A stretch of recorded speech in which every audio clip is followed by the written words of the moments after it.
নাম আসসালাতু ওয়াসসালামু আলা রাসূলিহিল কারীম ওয়া আলা আলিহি ওয়া সাহবিহি আজমাইন।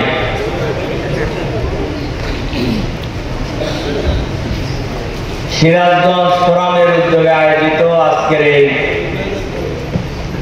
ইফতার মাহফিলের জনাব সভাপতি, বিশিষ্ট আইনজীবী, বাংলাদেশ জামাত ইসলামী ঢাকা মহানগরী দক্ষিণের সম্মানিত নায়েবে আমির অ্যাডভোকেট ডক্টর হেলাল উদ্দিন, আজকের এই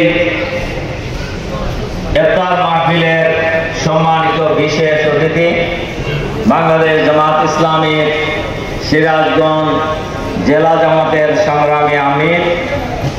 আপনারা ইতিপূর্বেই শুনলেন সিরাজগঞ্জ 1 আসনে জামাত মনোনীত প্রার্থী আমাদের প্রিয় ভাই সংগ্রামী জননেতা জনাব অধ্যক্ষ মাওলানা শাহিনুর আলম।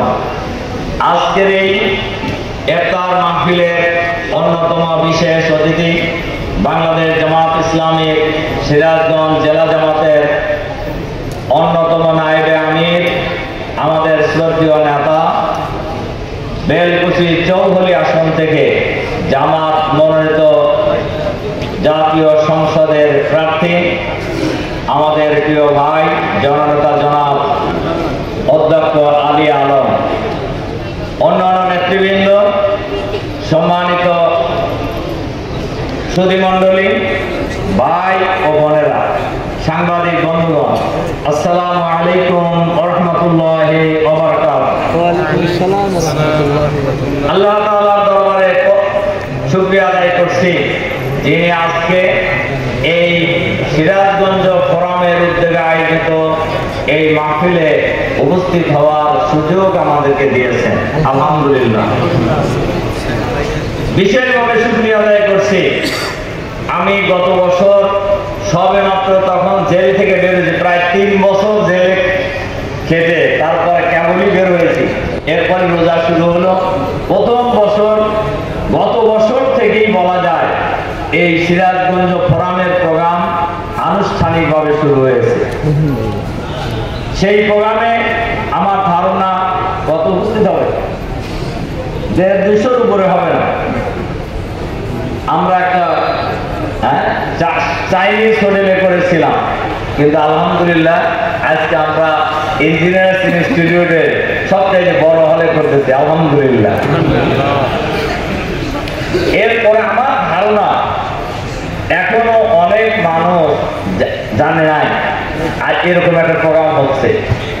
এটা জানলে আপনার, আমি আরো বহু মানুষকে চিনি যাদের বাড়ি সিরাজগঞ্জ, এমনকি আমি অনেক লোকের চিনি যাদের বাড়ি উল্লাপা, কিন্তু তারাও কিন্তু আমি অনেকেই আসতে দেখছি না। তার মানে এখনো অনেক লোক এখানে আসার সুযোগ পান নাই বা আসেন নাই। আমরা আগামী দিনে যদি আগের থেকেই প্রস্তুতি নিয়ে কাজটা করতে পারি, তাহলে আমার ধারণা আগামী বছর যে ইফতার মাহফিল হবে সিরাজগঞ্জ ফোরামের, এর চাইতে 4 গুণ লোক উপস্থিত হবে ইনশাআল্লাহ। সম্মানিত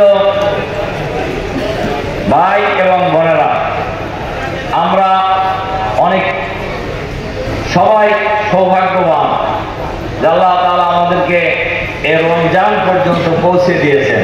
আলহামদুলিল্লাহ। রমজানের উদ্দেশ্য হলো তাকওয়া অর্জন করা।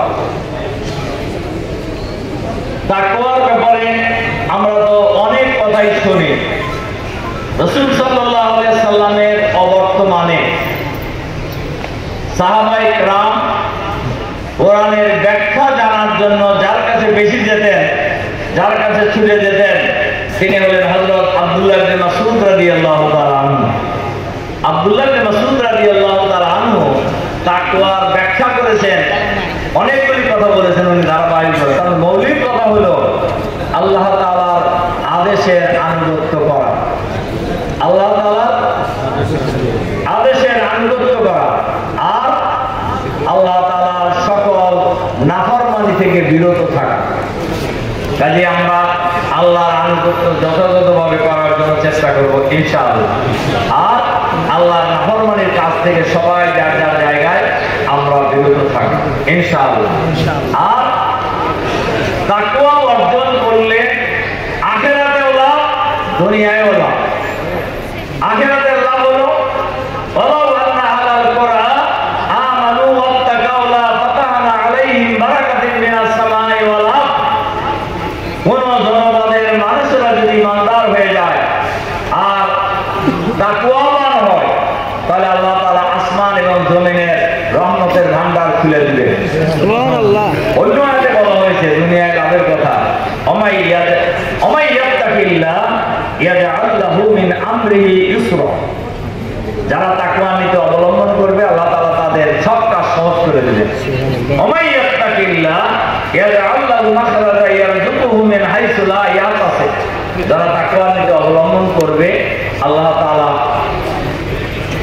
তাদের সকল সংকটের সমাধান করে দিবেন এবং এমন জায়গা থেকে রিজিক পেতে থাকবেন যে জায়গা থেকে রিজিক পাওয়ার কথা কল্পনাও। আমি জাস্ট একটু মাঝখানে আপনাদের এখানে চলে গেছিলাম, আমি দেখছেন মনে হয়, আমি এখানে রুয়েলের প্রাক্তন ছাত্রদের একটা তরমাগুলো যে পাশের বিল্ডিং এ আলহামদুলিল্লাহ খুব ভালো লাগছে, অনেক বড় বড় ইঞ্জিনিয়ার। আমি সেখানে কথা বলছি এই হাদিসটা যে আমরা আমাদের সমাজে আমরা লক্ষ্য করে দেখছি সম্পদশালী হওয়ার জন্য এক সময় ছাত্র জীবনে আন্দোলনের ভূমিকা রেখেছেন, আবার এক সময় মূল আন্দোলনেও ভূমিকা রেখেছেন, কিন্তু এখন সম্পদশালী হওয়ার জন্য সব কিছু ভুলে দেয়, দৌড়াইতে দৌড়াইতে স্যান্ডেলের তলা খুলে ফেলছে, কিন্তু এখনো অভাব পুরায় নেই। আবার বহু লোক আছে সংগঠনের সক্রিয় আছে, তারপর নীতির ব্যাপারে অটুট আছে, আবার দিনকে বিজয়ী করার লড়াইও তারা অগ্রগামী আছে। আল্লাহ তাআলা দেখবেন যে তারা অনেক ভালো আছে, আলহামদুলিল্লাহ। আছে না এরকম? আছে। কাজেই আমি আপনাদের কাছে অনুরোধ করবো যে তাকওয়ার নীতিটা আমরা সবাই অবলম্বন। ইউকাফিরু আনহু সাইয়্যাতিহি। যারা তাকওয়ার নীতি অবলম্বন করবে, তাকওয়াবান হবে, আল্লাহ তাআলা তাদের সব গুনাহ মাফ করে দেবে। ওমাই ইয়াত্তাকিল্লাহ